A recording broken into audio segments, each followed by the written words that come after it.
Hello and welcome. Today we are going to be talking about divs again, but this time we're going to be talking about how to format divs to make a nice looking website. Because right now we're formatting really simply, we're making it go down or text aligning, everything goes down straight. But what about if you want like a row, like a 2 by 2 elements of a certain div, like this? Now this isn't that good because we haven't changed the width, we haven't changed the margin, we haven't changed the padding. Um, but this is just showing you how div alignment works using display. So let's take a look at it. First, we need to create a row div. Div class equals row. Now remember, this could be named anything, but right now I'm going to be naming it row just for conceptual reasons.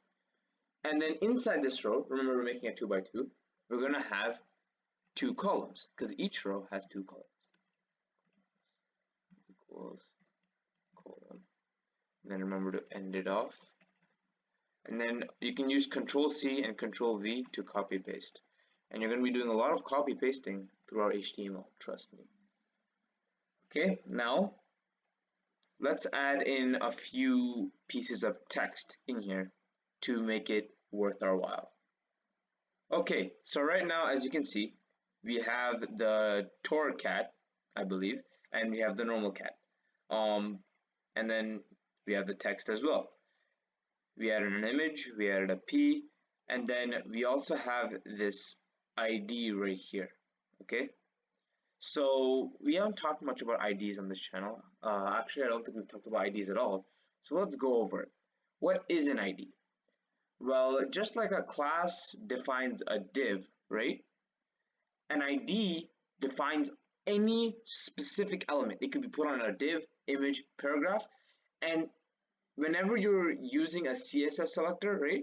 Whenever you're using a class selector like you do dot row or dot column, IDs actually replace that. They have more power, they have more precedence, they're more important. So the way you do that is you use hashtag, and we'll go over it in the CSS section. But the reason why you might want to do that is because let's say we have like a ton of columns, right? But we want one column to be special, this Torcat column. As you can see here, we made it red, right? So let's go here. Let's go div ID equals special because it's a special div, right? And now, like I said, we want a 2 by 2, so let's copy this and paste. And then of course, we don't want 2 special divs, so let's just make this as it is originally, cats.jpg, and then just a normal cat. Let's run it, see what happens. Let's put on a full screen. And yeah, this is what you know, putting divs in order, aligning them, text center, right? And now let's move on to the CSS. Okay, so this is the CSS that I have right now. First of all, I did a margin reset, and if you don't know what that is, watch our divs video part 1. We also added text align center, as you can see here. And then we changed the background color to gray, and then of course I set the heading with the padding and all that.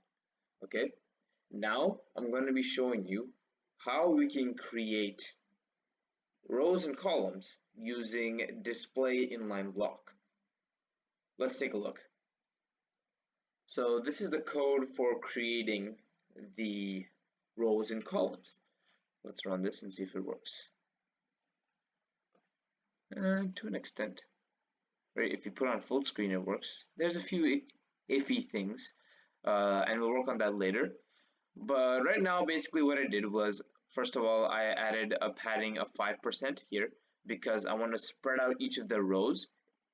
And like I said before, a lot in my videos, if you want to see what a certain thing does, just play around with the numbers. A good way is to make it 0 to see what it looks like. Right now, I don't really like it this way. Maybe 0% is better. Ooh, it reloaded. But I want to keep it at 5. I feel like that's better. And then this is the very important part, the dot colon. Because first of all, we added a border. That's not that important right now. The most important thing is the display inline block. And what this does is with the columns, we display it in line, like this. Like this. They're in line with each other. If we did not have this, then we'd have something like that, and that doesn't look too good. I mean, you could make a website out of this, but then imagine seeing a website that you have to scroll down 100 pages for instead of making it more compact with rows and columns. And display inline block is how you do it. Now, let's say you want to display inline block, but you want to do it via the rows. So let's reload this. But you want to display it via the rows. The way you do that is you copy this, you paste it here, and then you remove the display inline block from here. Then you'll get a completely different picture. The reason why this is happening is because what display inline block does is it associates a certain margin, or sorry, a certain like space with each box.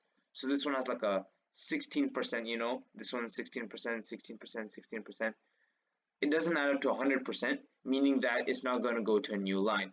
That's why we use display inline block in our columns,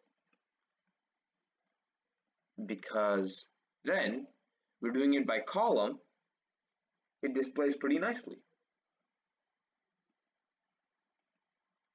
Finally, let's look at how we can change the border here, like this, to a red color while keeping everything else not red. That is through IDs. So we have dot column image, and we have hashtag special. Now let's look at what these two things do. So the easiest one to understand is hashtag special. It's an ID selector, right? We give this a border of red instead of black, and we make it solid instead of dotted, right? Now you might notice something. Up here in the column, we already gave the class a border of black, but then the hashtag special overrides it because IDs have more power over class selectors. And likewise, class selectors have more power over just calling an element like body, right? So you're going to see a lot of like dots, but sometimes if you want to edit something special, like I did right now, you'd use the hashtag and you'd use IDs. Now the final thing I want to talk to you about is this dot column image. Right here, I'm specifically specifying the image of the dot col div. So if I didn't have this, right, then it would assume that the entire column div has a width of 50% and a height of 100 pixels. But no, I just want the images inside of the column div to have the images with 50% and height 100 pixels. And the reason why I want to do this is because if you removed it, you'd have these whack images like this. So let's reload the page.